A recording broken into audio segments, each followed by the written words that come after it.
نحمده ونصلي على رسوله الكريم أما بعد فأعوذ بالله من الشيطان الرجيم بسم الله الرحمن الرحيم ألف لام را تلك آيات الكتاب المبين إنا أنزلناه قرآنا عربيا لعلكم تعقلون نحن نقص عليك أحسن القصص بما أوحينا إليك هذا القرآن وإن كنت من قبله لمن الغافلين إذ قال يوسف لأبيه يا أبت إني رأيت 11 كوكبا والشمس والقمر رأيتهم لي ساجدين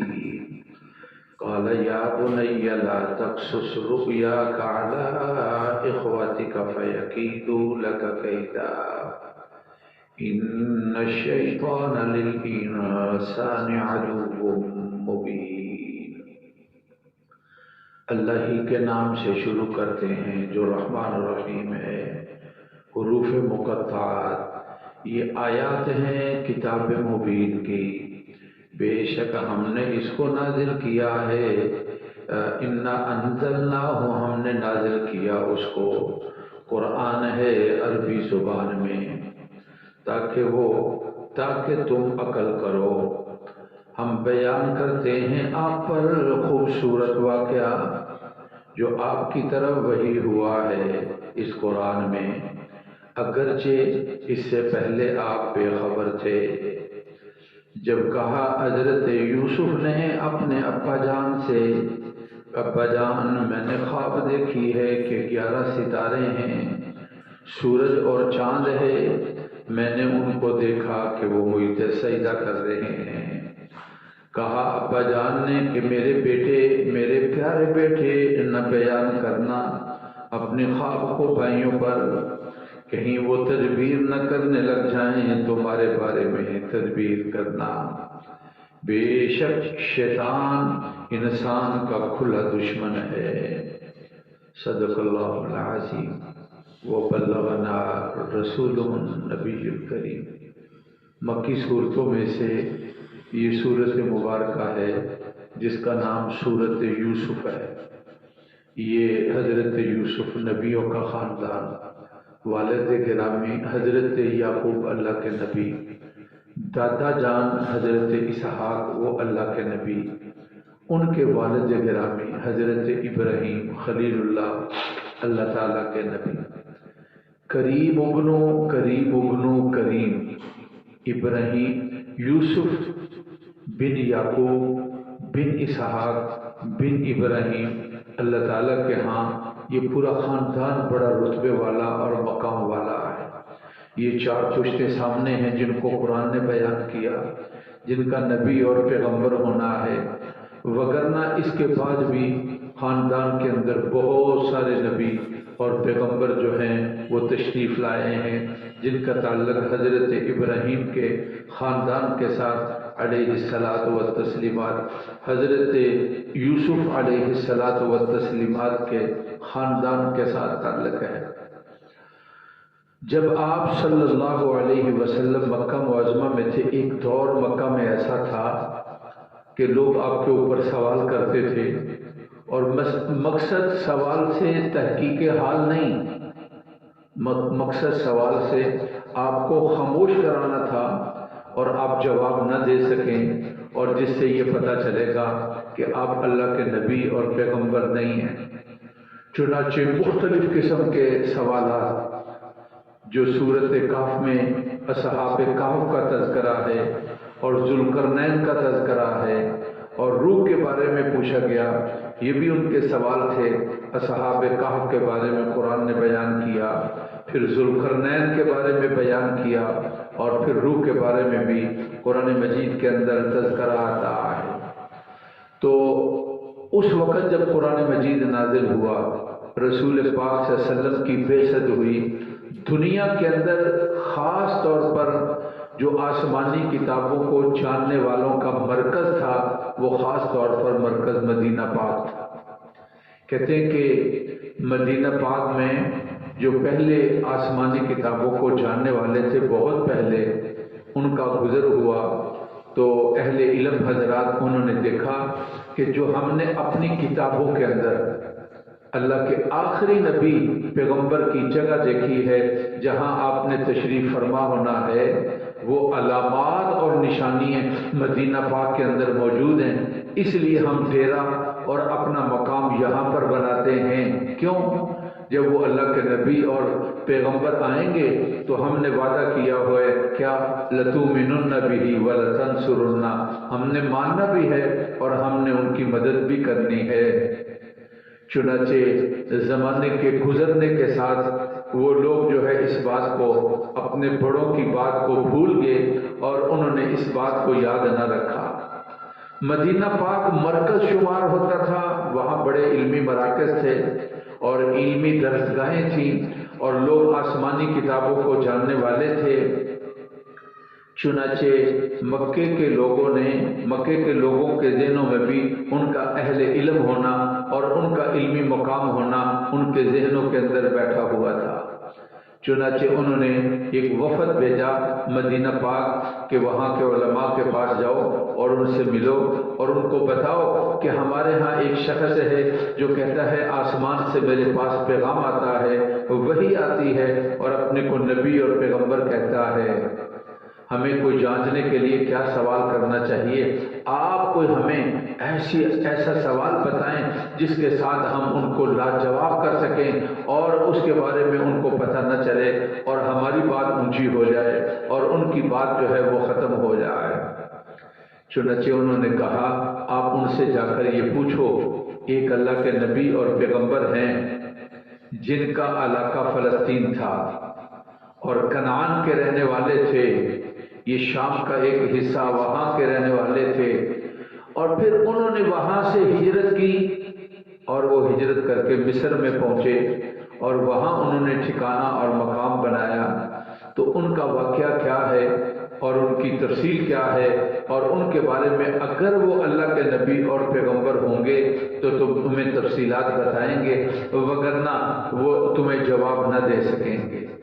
اور ان کا مقصد بھی یہی تھا کہ یہ ہماری بات جو ہے اس کا یہ جواب نہ دے سکیں اور ان کے پاس جواب نہ بن سکے۔ چنانچہ رسول پاک صلی اللہ علیہ وسلم کے پاس آئے، مکے والوں کا وہ وفد آیا جو بات لے کر آیا تھا اور آپ کے سامنے بات رکھی کہ اس طرح ایک اللہ کے نبی اور پیغمبر ہیں جو شام کے رہنے والے ہیں، شام ان کا علاقہ تھا، وہاں سے انہوں نے ہجرت کی اور مصر کے اندر پہنچے اور وہاں انہوں نے اپنا ٹھکانہ بنایا اور قیام کیا۔ ان کا واقعہ کیا ہے اور ان کے واقعہ کی تفصیل کیا ہے، آپ ہمیں بتائیے کہ ان کے بارے میں کیا سلسلہ ہے۔ چنانچہ یہ جب آپ صلی اللہ علیہ وسلم کے پاس بات پہنچی تو قرآن مجید کی یہ صورت مبارکہ کہتے ہیں ایک ہی مرتبہ نازل ہوئی۔ یہ ساری صورت مبارکہ جو 12 رکوع کی ہے کہ 6 رکوع اس کے 12ویں پارے کے اندر ہیں اور 6 رکوع اس کے 13ویں پارے کے اندر ہے، یہ صورت مبارکہ نازل ہوئی جس میں حضرت یوسف کا سارا واقعہ تفصیل کے ساتھ ہے۔ آپ کو میں نے گزشتہ درس میں اس کا خلاصہ جو ہے وہ بیان کر دیا تھا کہ کس طرح آپ مصر پہنچے۔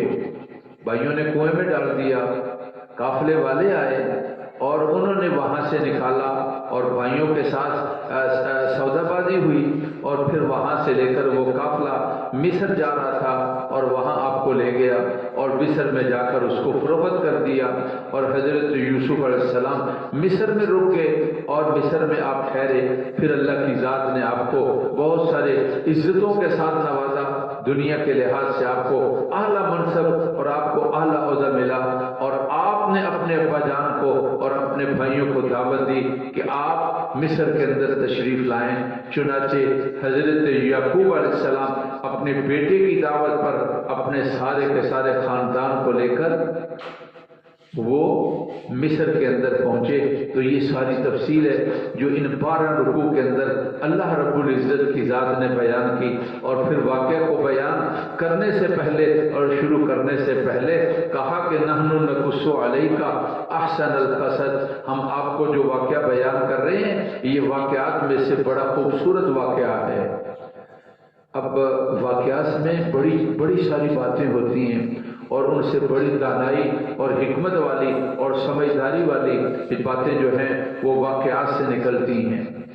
تو واقعات کا تذکرہ اب ہمارے ہاں تقریباً ختم ہو گیا، وگرنہ پہلے بزرگ لوگ اپنے بچوں کو، ہمیں یاد ہے کہ گاؤں سے ہمارے بزرگ آتے تھے، بڑی عورتیں آتی تھیں، تو ہم چھوٹے چھوٹے ہوتے وہ ہمیں اکٹھے کر لیتے اور کوئی کہانیاں، کوئی واقعات، اور کس سے بعض عورتیں یا بعض مرد جو ہیں ان کے پاس بڑے واقعات اور کہانی اور قصے ہوتے ہیں، اور پھر وہ واقعات اور کہانی اور قصے بیان کرتے. بچے ان سے بہت محظوظ ہوتے اور اس سے بڑی عبرت لیتے اور بڑی نصیحت لیتے، اور پھر کہا کرتے تھے بڑی امی مجھے وہ کہانی سناؤ، مجھے کو واقعہ. اب بچوں کے پاس مصروفیت موبائل کی ایسی آ گئی، اس نے ساری کی ساری مصروفیتوں کو ختم کر دیا. اب وہ کہتا ہے امی جان آپ کی کوئی ضرورت نہیں ہے، اور امی جان بھی کہتی ہے لو لے لو بیٹا یہ موبائل، مجھے تنگ نہ کرنا، یہ تم دیکھ لو اور یہ تم سن لو کیا سننا چاہتے ہو. اور ایسے بچے جو ہے اس کے اندر مگن ہوتے ہیں اور کارٹون لگائے ہوئے، اس کے بغیر کھانا نہیں ہے. یعنی جب تک کارٹون نہ لگائے جائیں تو بچہ کھاتا نہیں ہے، اور بچہ سوتا نہیں ہے، بچہ پیتا نہیں ہے. یہ اس طرح کا نشہ ہے موبائل کا اور موبائل کے اوپر لگنے والی چیزوں کا. جب تک بچوں کو وہ ڈوز نہ دی جائے اس وقت تک بچے نہ کھاتے ہیں، نہ پیتے ہیں، نہ سوتے ہیں.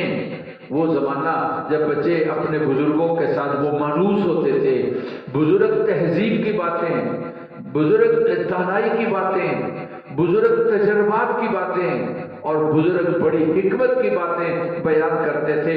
قرآن مجید کے واقعات اور اللہ کے نبی اور پیغمبروں کے قصے، اور پھر ان کے نبی پاک صلی اللہ علیہ وسلم کے جاں نثار صحابہ کا تذکرہ اور ان کے قصے بیان ہوتے تھے. چنانچہ قصہ جو ہوتا ہے عربی زبان میں اس کو قصہ بھی کہتے ہیں، اور یعنی حکایت بھی ہمارے ہاں اس کو حکایت کہا جاتا ہے.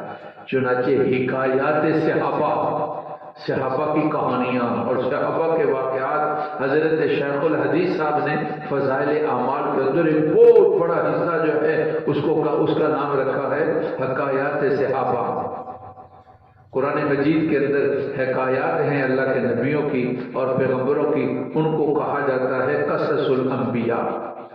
اور جو واقعات قرآن بیان کرتا ہے ان کو کہا جاتا ہے قصص القرآن. قرآن کے واقعات جس کو پہلے لوگوں کے قرآن نے بیان کیا ہے، اور انبیاء کا بھی ہے اور غیر انبیاء کا بھی تذکرہ ہے. اور ان واقعات میں یہ واقعہ خوبصورت ترین واقعہ ہے کون سا؟ حضرت یوسف علیہ السلام والتسلیمات کا. انشاءاللہ تذکرہ چلے گا، کل بھی تفصیل ہوگی. اللہ ہماری محفل کو قبول فرما دے. اور ربنا تقبل منا انك انت السميع العليم. اللهم صل على سيدنا ومولانا محمد وعلى ال سيدنا ومولانا محمد. اللہ ہمارے گناہوں کو معاف فرما.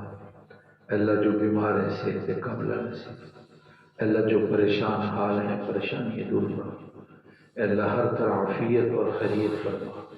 آفات سے اور بلاؤں اور مصیبتوں سے بچا لے، پریشانیوں سے بچا لے. ہماری دعاؤں کو قبول فرمائے، کرم فضل اور مہربانی فرمائے. اللہ مریضوں کو صحت دے دے، اللہ مریضوں کو صحت دے دے، اللہ مریضوں کو صحت دے دے. وصلی اللہ تعالی علی سیدنا و مولانا محمد و آلہ و اصحابہ.